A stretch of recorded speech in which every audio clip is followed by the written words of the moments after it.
भोजपुर जिले के बिशुनपुरा गांव में दलित मोर्चा के द्वारा संविधान निर्माता भारत रत्न बाबा साहब डॉक्टर भीमराव अंबेडकर के सपनों पर आधारित सामाजिक, आर्थिक, शैक्षणिक एवं लोकतांत्रिक अधिकार को प्राप्त करने के लिए विचार गोष्ठी का आयोजन किया गया।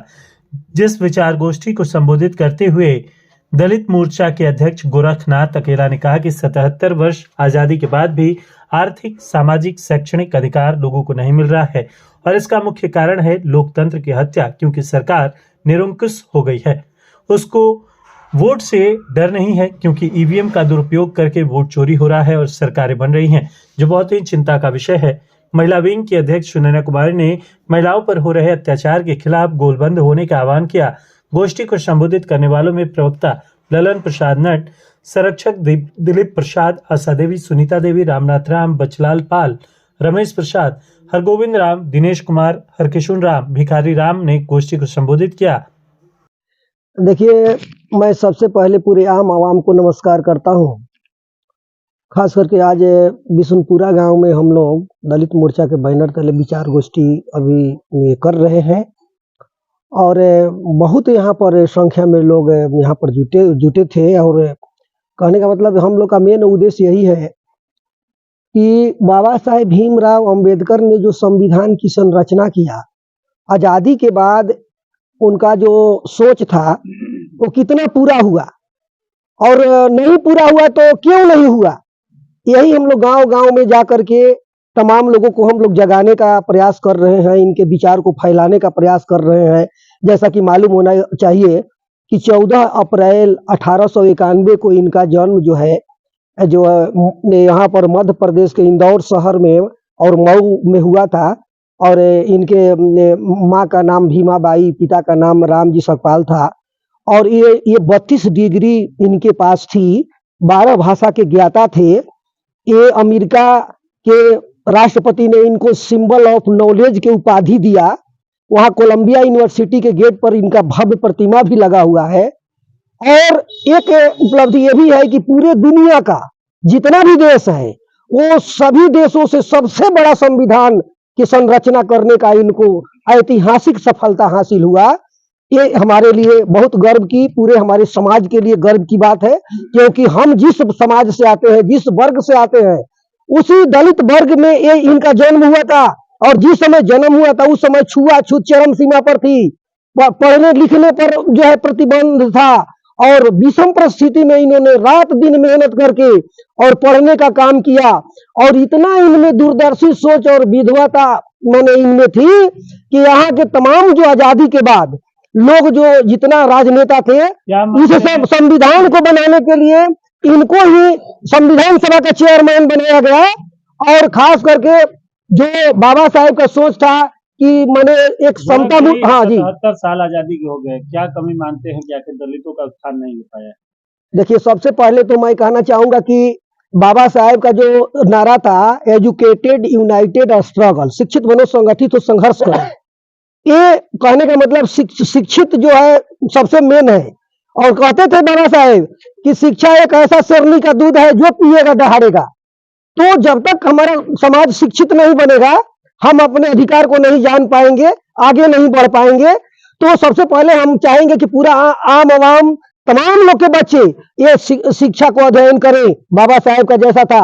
और संगठित होने की बात इसलिए कहे थे कि जब तक संगठित नहीं होइएगा आपका अधिकार ये देने वाले लोग नहीं है। इसे समाज में बहुत ऐसे सतासीन लोग हैं जो दूसरे को जो है छीन करके खाना पसंद करते हैं। तो अभी भी देखिए, हमारे समाज में आर्थिक आजादी, सामाजिक आजादी और शैक्षणिक आजादी मिला नहीं है। कहने का मतलब कि आज भी जीडीपी का जो 50% हिस्सा मिलना चाहिए, 90 करोड़ वोटरों को एक वोटर पर 8,500 रुपया हो रहा है, वो नहीं मिल रहा है।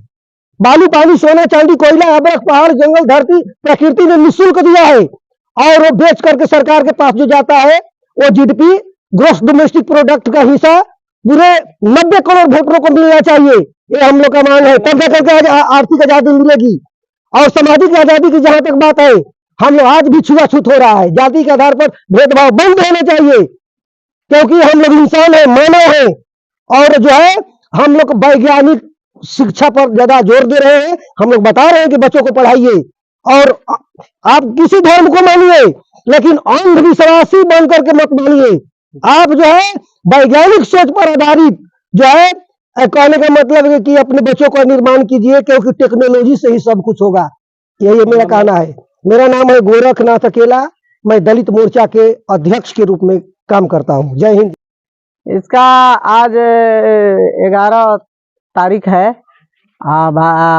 दूसरा महीना है, साल 2024 है। हम लोग दलित मोर्चा के संगठित गोष्ठी हम लोग रखे गए हैं। विधान जो हमारा संविधान लिखा हुआ है, उस संविधान में हमारे बाबा साहेब ने जो 3 शब्द लिखे हैं, और शिक्षित बनो, संगठित हो और संघर्ष करो। उस विचारधारा को हमने हमारे अपने समाज को इकट्ठा कर हम लोग आगे बढ़ाने के हम लोग अपना संकल्प लिए हैं कि हमारे समाज हो जो सदियों से हमारे जो समाज पिछड़ा हुआ है, जो हमारी सरकार है, हमारे सरकार जो हमारे दलितों के साथ जो अन्याय कर रही है, शोषित कर रहा है, दबा रही है, कुचल रही है, उसको अधिकार नहीं दे रही है, उसका खिलाफ हम लोग तमाम गांव-गांव में घूमकर हम लोग इसको जागरूकता अभियान हम लोग चलाएंगे।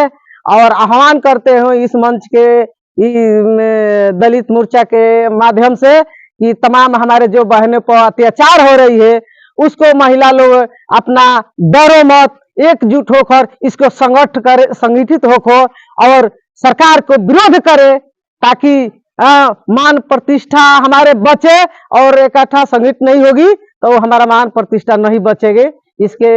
इसके लिए हम दृढ़ संकल्प के साथ हम कहती हूँ कि हमारे जो महिला माताएं बहनें हैं, हमारे जो कहती है, उनके साथ इतना अत्याचार, भद्र अत्याचार किया जाता रहा इसका सरकार में, जो कि इसका क्लेम की बात हम नहीं कर सकते हैं।